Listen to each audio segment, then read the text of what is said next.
The content of this podcast is based on medical fact and evidence-based practice from credible authoritative sources, but is not a substitute for your institution's policies, procedures, common sense, or good judgment. The views and opinions are those of Eric Bauer and FlightBridgeED in their entirety.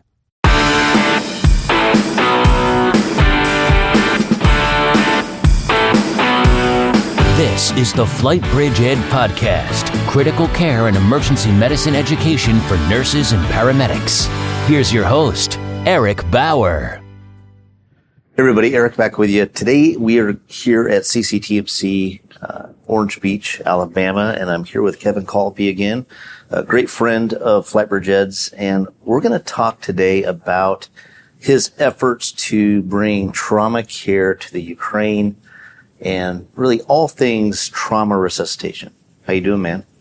Good. Thanks for having me back on. It's been a little while, and it's always good to talk with you and your audience. Absolutely. Congratulations on winning the scientific assembly on your poster related to what we're going to talk about today. So real excited to have everybody hear about all of the work you and your team have done. I was blown away with really the scope and magnitude of what you've done all the way across the world. Well, thanks. And to be clear, I am a role player in our project in Ukraine. We started shortly after Russia's full-scale invasion of Ukraine. My good friend Sean Kivlian, who is a practicing emergency medicine physician at Brigham and Women's Hospital up in Boston, has been actively involved in emerging emergency medicine care throughout the world and disaster management. And he gave me a call, I think probably March 2022, and said, hey, want to help provide some trauma education in Ukraine. We've talked about getting involved in some humanitarian work. It was like, sounded noble. Sure, I'm on board. And what evolved is today a program that has 8 course directors, so I'm one of 8. Sean oversees the entire project with another project manager. And we are all part of Harvard Humanitarian Initiative, and we are very closely supported by the group who really connected with us and brought our academic NGO together, International Medical Corps. International Medical Corps has been responsible for all of our in-Ukraine logistics, all of our security, our travel, our support, our food, our translators. And what we really brought to the table was expertise in education. So we've developed 7 different courses. We are teaching ATLS, a trauma nursing fundamentals course, which is built off of TNCC. We're teaching CBURN, Stop the Bleed, a pediatrics course that we've developed, a mass casualty care, which is based off of the World Health Organization's program. And then the last course where I really became involved, we ended up authoring as an original course is prehospital trauma fundamentals. And prehospital trauma fundamentals is really targeting one of the many vacuums that occurred. And when I say vacuums occurred, as Russia invaded, the front lines became truly a disaster zone. I think everyone can agree to that. And the Ukrainian health systems had to push forward all of the healthcare professionals, physicians, nurses, and pre-hospital providers to care for the injured soldiers that were there. That left a vacuum behind in the rest of the country of well-qualified providers. And that was the gap that the Ukrainian Ministry of Health identified. And so they reached out to International Medical Corps, who ultimately connected with us and asked us to help provide an education program to help support that vacuum and overcome it. So our efforts have been solely humanitarian based on the civilian needs. And to help give context to that, since the beginning of the war through the end of 2023, there have been over 18,000 additional civilians injured because of bombings and attacks from the war. That's on top of all of the other normal trauma and health emergencies that occur. So a huge influx of additional injuries spread across the country. Many of those have targeted the areas that have been bombed a lot. And so we were asked to help intervene with education focused on trauma care. And then our focus was on the pre-hospital providers. And we ended up having to adjust our course 3 different times. So we're on our 4th revision now, because as we've learned from our Ukrainian friends and allies and our translators and our students who have taken the course and are now teaching the course independently, that what we thought sitting here in the United States building this course was going to be important for them to know about trauma care in this context wasn't what they were seeing initially. So I spent a lot of time in the beginning saying, hey, blood management is important. Here's blood. Well, you're not getting blood into these austere environments. Here's intubation. Okay, well, if you don't have a hospital to get them to in a short period of time, someone's going to sit there mask ventilating that patient the entire time. And we had to kind of reset of what are they actually seeing? What are the actual interventions that are making a difference and saving lives? And who are those individuals that are performing those interventions? And that wasn't the focus of the paper we presented this week. I think is a really interesting aspect of what we're learning about practicing emergency medicine in conflict zones. Well, that's amazing. And so you started with the first phase. You're now in Phase 4. Phase 4. So talk a little bit about the transition to where now you're teaching them to teach.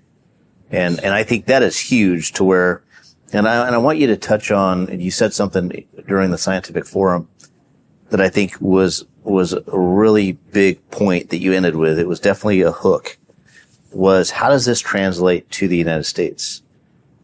And talk about the importance of just-in-time training and how we can take the lessons that you've learned and apply that to our local communities, or for those of you listening, your local community, if there was a disaster to hit, whether that's a tornado or a hurricane, or God forbid, we go to war in the U.S., right? How can you use this same concept to save lives and bring this training to the community? So, great questions and kind of a lot to unpack there. I kind of get shivers thinking about some of the accomplishments that we've had with this. So how we got to Phase 4, and I take no credit from this. I've learned from my partners throughout this humanitarian project, and something they wanted to set themselves apart with is it is great to go into a conflict zone, an austere environment, an impoverished region, and provide a series of classes. You intervene, you help their clinicians. That is great. That's impactful. That makes a difference. This group was really concerned with translating anything we did into a sustainable model so that when ultimately the funding runs out and we leave, that the programs we're implementing can continue to be taught and the Ukrainians can ultimately support themselves. And so in Phase 1, kind of the emergent phase of this crisis and our intervention, we took all of our courses, we translated them into Ukrainian, we selected and recruited some of the best instructors we knew from across the country. For the PHTF course, I heavily relied on ICAP and ASNA and their group of instructors and experts. And I'd say 70% of my instructors came from the associations. That's a guess, so don't hold me to that data point, anyone, please. But it was up there. And so we went over there with 2 to 3 instructors for our courses. We were given translators. We would present the material, and our translators would translate it into Ukrainian. And then we'd get questions asked in Ukrainian. They'd interpret it back to us, and we had bilateral conversations in 2 different languages, because none of the Americans we were sending over are fluent in Ukrainian. And that worked really well. We taught a ton of courses in Phase 1, and in prehospital trauma fundamentals alone, we taught nearly 300 providers.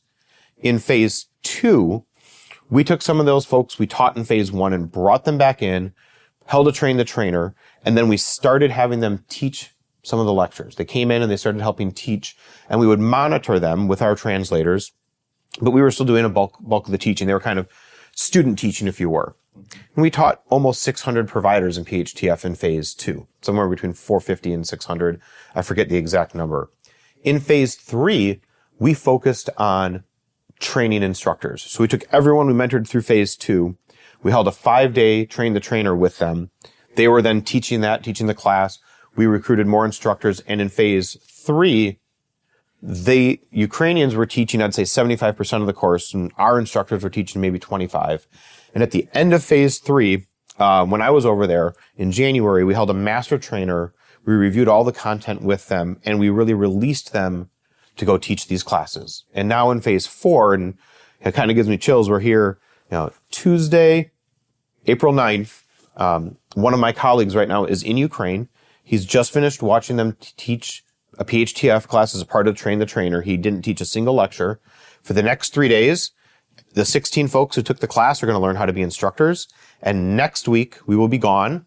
And the folks who helped lead the class this week and their new instructors are going to teach 2 more classes. So by the end of next week, we'll have somewhere between 30 and 50 Ukrainians that have been taught PHTF by their Ukrainian peers.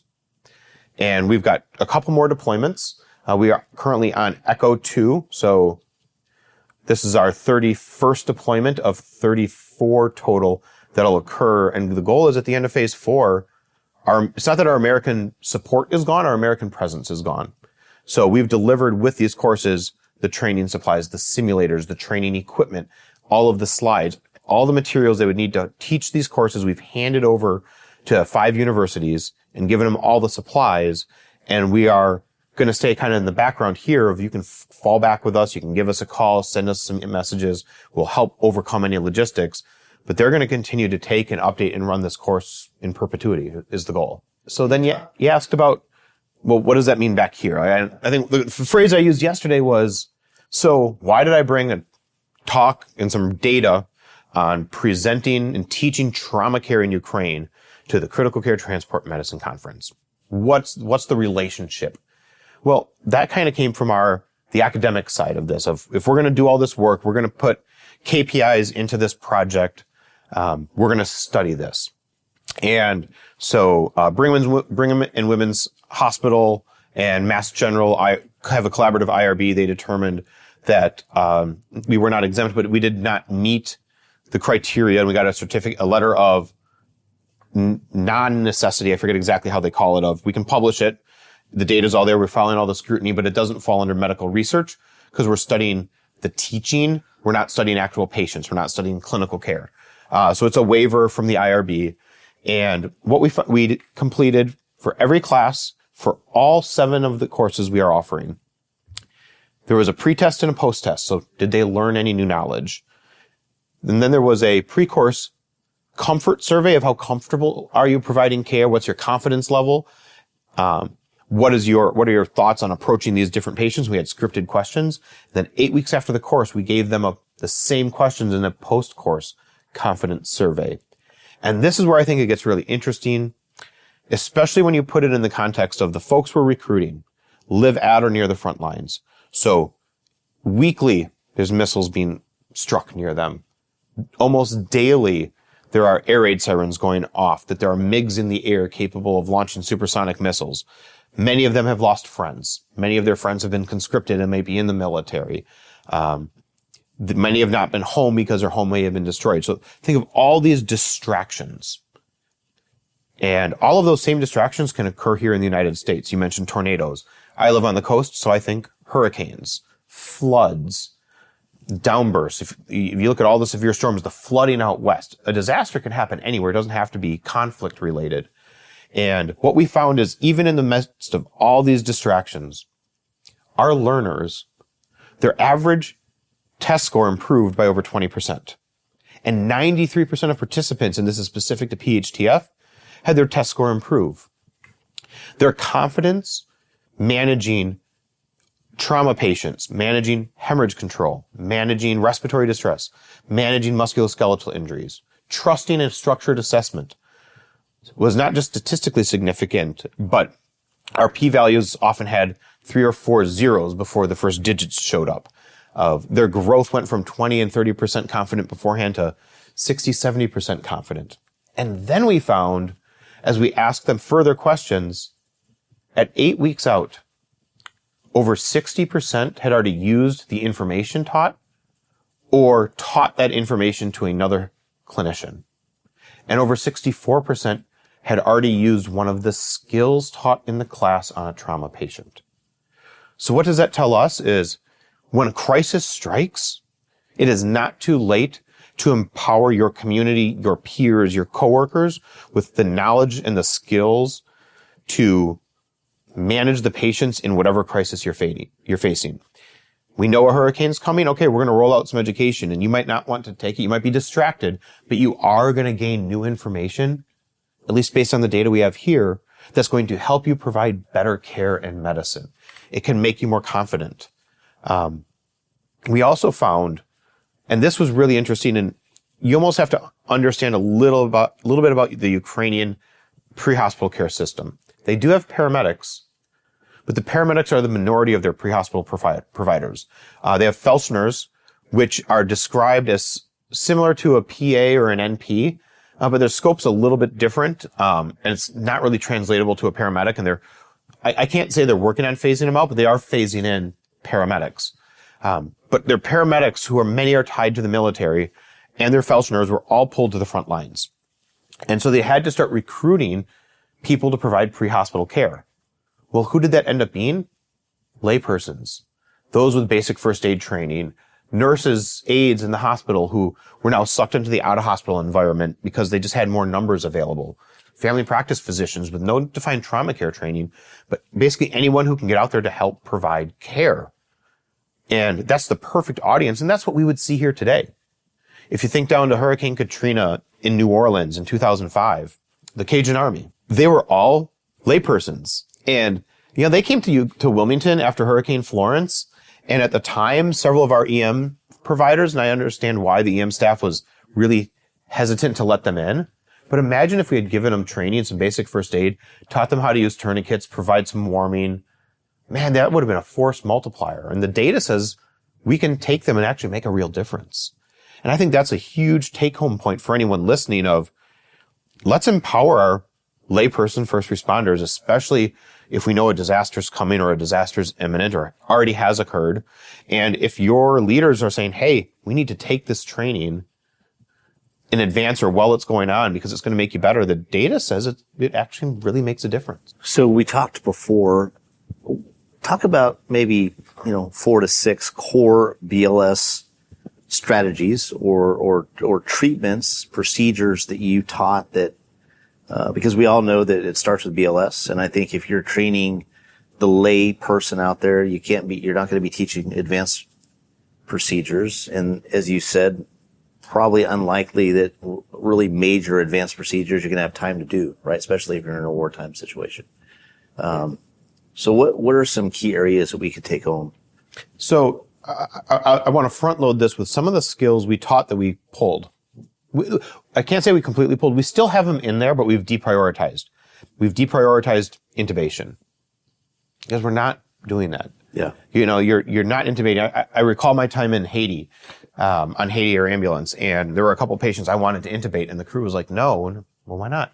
Because there's no ventilator at the hospital. So if you intubate them, you paralyze them, the family is going to have to sit there and mask ventilate them for days.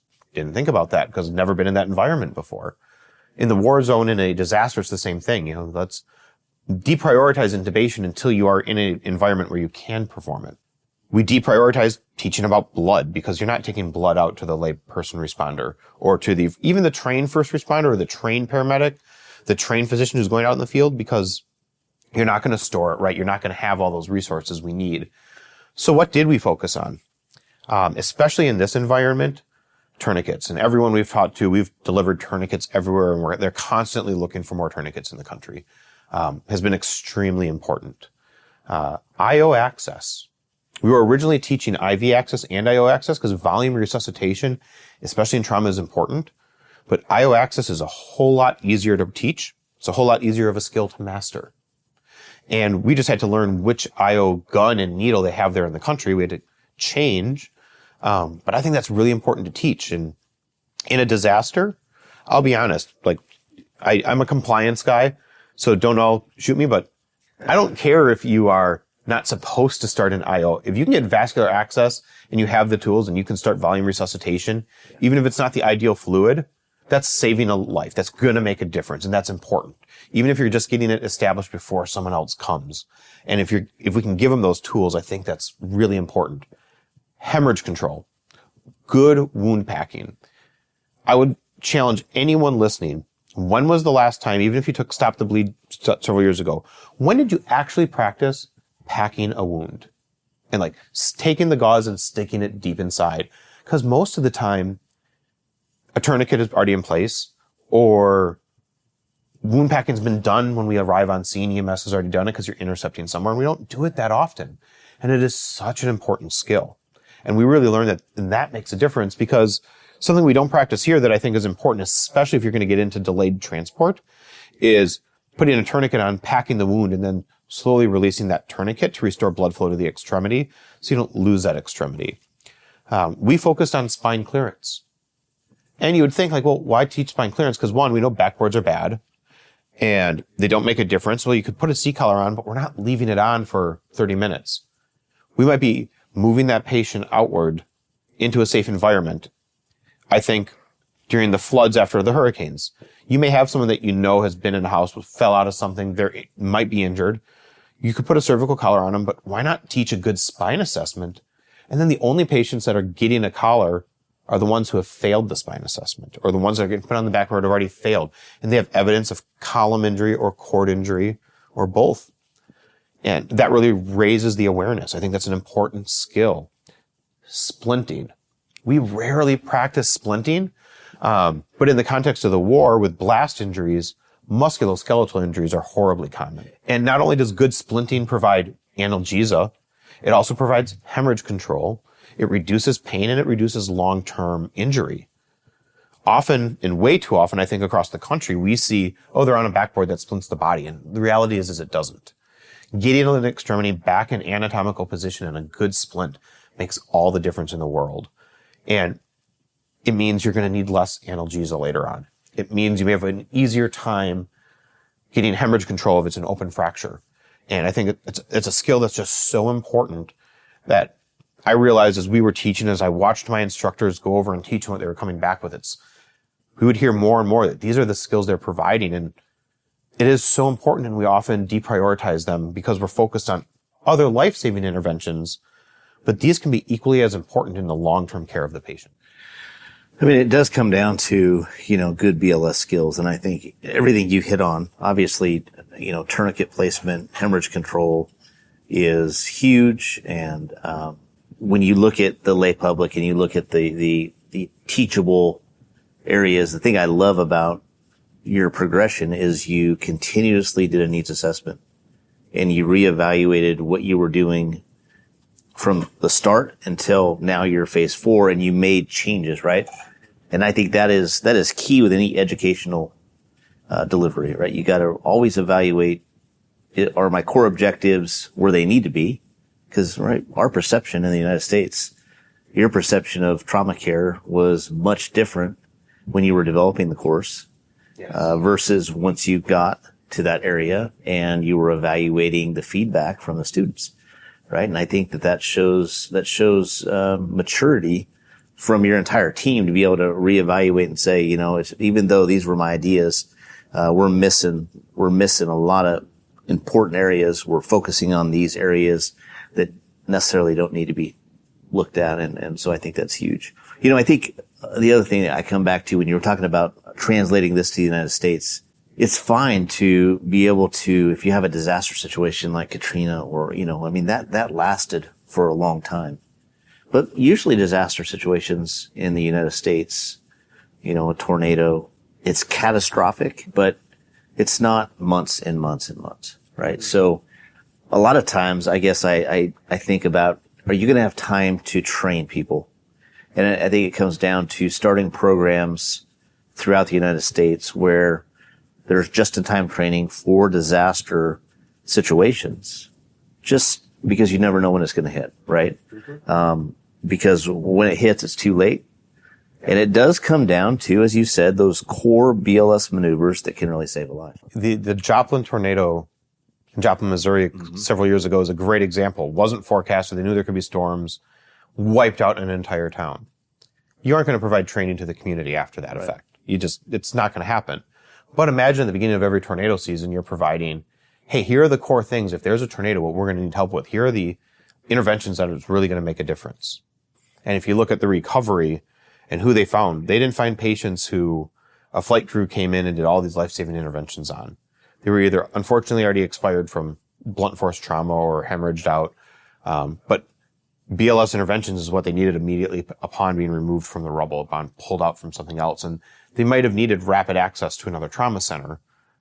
But the BLS skills are what made all the difference. And we can really empower those providers.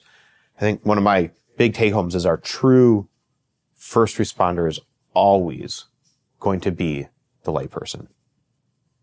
Rarely are you going to see, a fireman, a police officer, a paramedic on scene within seconds. Police officers probably being the one exception to that. And that's why we've spent so much time teaching them stop the bleed, putting tourniquets on every police officer's vehicle in many places in the country, have given them intranasal Narcan. And that's all appropriate because you don't want to be protective and say, oh, that's an ALS intervention, we should give it this way. No. Push those life-saving interventions, those critical interventions, as far-reaching as possible. Yeah. I mean, I came from the West Coast. I was never around tornadoes. Moved to the South. It's been now 15 years. And, there are tornadoes around our area, but we got hit. Bowling Green got hit by a tornado, almost 3 years ago now. It hit a neighborhood we had a rental property in, and, EF3. And, I got there that next morning, and I was overwhelmed with the destruction. I mean, that neighborhood took a direct hit. There was 15 fatalities in that neighborhood. All the fatalities in Bowling Green were out of that neighborhood. And it was chaos, right? And, you have the lay public that is there, like you said, they want to help. Mm-hmm. And I think it's really easy often when we're paramedics, nurses, doctors, police officers, firefighters, to push them aside and say, it's not safe. But in those moments, I think there's obviously you always have to evaluate the situation from a safety standpoint, but I think that there's a huge need to make sure our society is able to act if needed, right? And it's just given me some ideas to is there more that we can do at FlightBridgeED? Is there more that we could do community wide? And I say community, the flight community, the critical care community, in establishing something that is focused on just-in-time training throughout the United States in the event of disasters, right? Similar to Stop the Bleed, similar to those things, and really focus on making sure that we're giving each person that desires that training the tools necessary to make good decisions and make a difference. Because like you said, a lot of times maybe it's just the tourniquet application, right? And there's a lot of people out there that still believe what we were taught as brand new medics, right? That don't tourniquet is the last thing. I mean, it's got to be really bad before we stop, put a tourniquet on. I have to say again, I was extremely impressed with your poster.